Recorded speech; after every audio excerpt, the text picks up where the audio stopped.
कभी कभी कड़ी मेहनत के बाद भी सफलता मिलने में देरी हो जाती है। ऐसी स्थिति में धैर्य बनाए रखना चाहिए। मेहनत तो सभी करते हैं, लेकिन सफलता कुछ ही लोग हासिल कर पाते हैं। कुछ लोग लक्ष्य हासिल होने से पहले ही रास्ता बदल लेते हैं, इसी वजह से सफल नहीं हो पाते हैं। इस संबंध में गौतम बुद्ध का एक कहानी प्रचलित है। इस कहानी में सुखी जीवन और सफलता पाने के सूत्र बताए गए हैं। अगर इन सूत्रों को जीवन में उतार लिया जाए तो हम कई परेशानियों से बच सकते हैं और अपने लक्ष्य तक पहुंच सकते हैं। प्राचीन समय की बात है। एक छोटे से गांव में एक सबल नाम का लड़का रहता था। सबल उस पूरे गांव में अपनी आलस्य और कामचोरी के लिए प्रसिद्ध था। गांव के सभी लोग उसे आलसी कहकर ही पुकारते थे, क्योंकि वह पूरे दिन एक पेड़ के नीचे सोया रहता था और अपने भविष्य के बारे में बड़े बड़े सपने देखता रहता था। उसके दिन ऐसे ही आलस्य में गुजर रहे थे। लेकिन एक दिन उस गांव में एक बौद्ध भिक्षु पधारे, जो कि अगले कुछ दिनों तक उसी गांव में ठहरने वाले थे। बौद्ध भिक्षु गांव में भिक्षा मांगते और दिन भर लोगों को ज्ञान बांटते और रात्रि में गांव के बाहर बने बौद्ध मठ में विश्राम करते थे। बौद्ध भिक्षु जब भी भिक्षाटन के लिए जाते और भिक्षा लेकर वापस लौटते तो वह हर बार सबल को उसी पेड़ के नीचे लेटा हुआ पाते थे। बौद्ध भिक्षु कुछ दिनों तक ये सब देखते रहे और वो समझ गए कि ये लड़का मानसिक आलस्य का गुलाम है। एक दिन जब बौद्ध भिक्षु भिक्षा लेकर वापस लौट रहे थे, तब वह उस लड़के के पास गए। भिक्षु ने सबल से कहा कि बेटे, मेरे पास तुम्हारे लायक एक काम है। मैं चाहता हूँ कि तुम उस पहाड़ी की चोटी तक जाओ और वहां से मेरे लिए एक पंख लेकर आओ।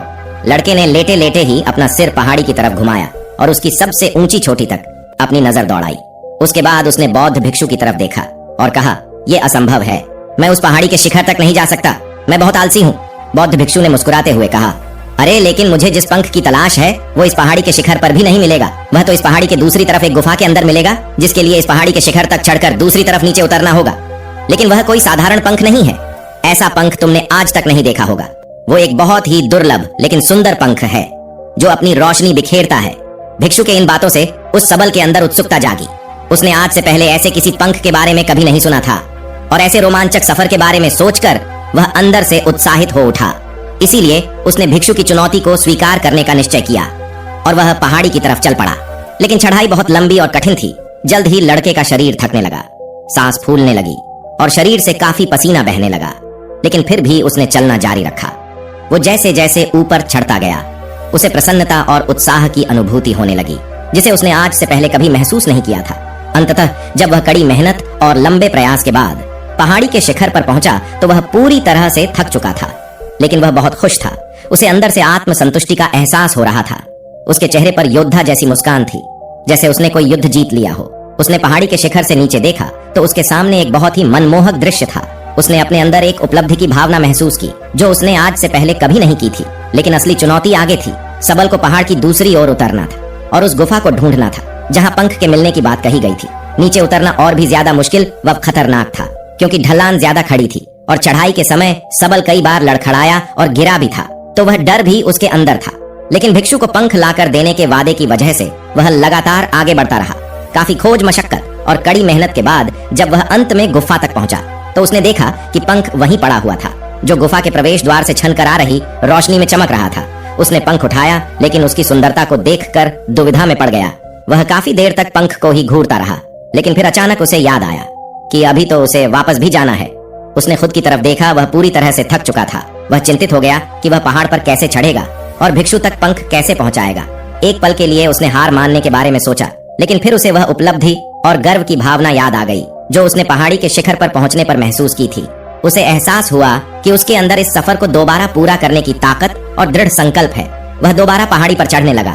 उसकी मांसपेशियों में दर्द हो रहा था, पैर कांप रहे थे, फेफड़े फटे जा रहे थे। वह कई बार लड़खड़ाकर गिर पड़ा, लेकिन उसने हार नहीं मानी। वह खुद को आगे बढ़ने के लिए लगातार प्रेरित करता जा रहा था।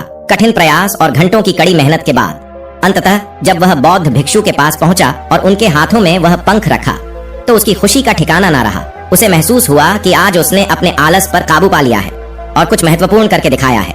उसके चेहरे पर इतनी खुशी और संतुष्टि का भाव देखकर बौद्धिक इच्छा मुस्कुराई और बोली, बहुत बढ़िया मेरे बच्चे, आज तुमने जीवन का एक बहुत ही महत्वपूर्ण सबक सीखा है कि आलस्य कोई ऐसी चीज नहीं है जिसे स्वीकार कर लिया जाए या सहन किया जाए। आलस्य पर काबू पाना एक चुनौती है, यह एक बाधा है जिसे पार करना ही होगा और आलस को खत्म करने के लिए तुम्हें अपना पहला कदम उठाना ही पड़ेगा। अपने लक्ष्य की ओर चलना ही पड़ेगा और तब तक चलते रहना पड़ेगा जब तक तुम अपनी मंजिल को हासिल नहीं कर लेते। सबल ने भिक्षु के शब्दों की गहराई और उसके महत्व को समझते हुए हाँ में अपना सिर हिला दिया। आज उसे एहसास हुआ कि वह हमेशा से ही बड़ी और महान चीजों को करने में सब क्षमता होती है, लेकिन उसके आलस्य ने उसे रोक रखा था। अब वह जानता था कि उसके पास अपने रास्ते में आने वाली किसी भी बाधा को दूर करने की ताकत है। इसके बाद भिक्षु ने सबल को आशीर्वाद दिया और उस गांव से चले गए। इस कहानी से सीखने वाली बात यह है कि जब हम असंभव लगने पर भी अपने लक्ष्य को प्राप्त करने के लिए खुद को आगे बढ़ते हैं, तब हम अपने भीतर एक ऐसी ताकत और दृढ़ संकल्प की खोज करते हैं जिसके बारे में हम पहले कभी नहीं जानते थे। आलस्य पर काबू पाने के लिए हमें खुद को चुनौती देनी चाहिए और बड़े व महत्वाकांक्षी लक्ष्य बनाना चाहिए। फिर चाहे वो लक्ष्य कितने ही मुश्किल क्यों ना हो, हमें लगातार खुद को अपनी शारीरिक और मानसिक सीमाओं से अकेले रहना चाहिए और असफलताओं व बाधाओं का सामना करने पर भी अंदर से मजबूत बने रहना चाहिए। हमें अपने लिए एक नियम बनाकर और उस पर टिके रहकर अपने दैनिक आदतों और दिनचर्या में अनुशासन और निरंतरता भी विकसित करनी चाहिए। हम कुछ ऐसी अच्छी आदतें बना सकते हैं जो हमें मन न लगने पर भी ध्यान केंद्रित करने और क्रियाशील बने रहने में मदद करती है। एक और महत्वपूर्ण बात, आलस पर काबू पाने का मतलब विकास की मानसिकता विकसित करना है। इसका मतलब चुनौतियों और असफलताओं को विकास और सीखने के अवसरों के रूप में देखना है। अंत में हमें अपने आलस्य पर काबू पाने के लिए अपने आराम को छोड़कर जीवन की चुनौतियों और अवसरों को स्वीकार करना ही पड़ेगा। दोस्तों, अपने इस कहानी से क्या सीखा, हमें नीचे कमेंट बॉक्स में कमेंट करके जरूर बताएं। धन्यवाद।